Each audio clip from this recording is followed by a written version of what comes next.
de executar e fiscalizar as atividades relativas ao serviço militar no Norte, Nordeste e Noroeste do Estado da Bahia.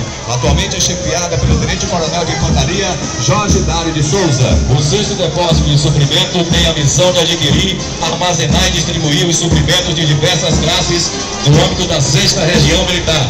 Atualmente é chefiado pelo Tenente Coronel de Material Bélico, Fernando César Hernandes. O 51º Centro de Telemática supervisiona, opera e mantém no âmbito da 6ª Região Militar sistemas de comando e controle do Exército Brasileiro. Atualmente é chefiado pelo Comunicações Álvaro Costa.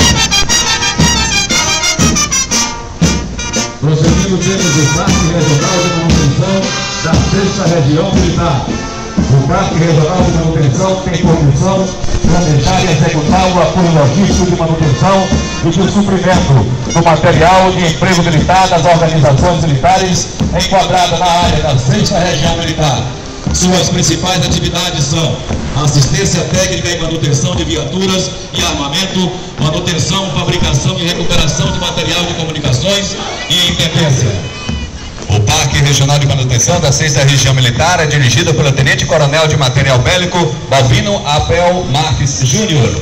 Prossegue no desfile da 6ª Região Militar a 4ª Companhia de Guardas, que tem por missões prestar guardas de honra às mais altas autoridades deste país e dos países e nações amigas que visitem a guarnição de Salvador.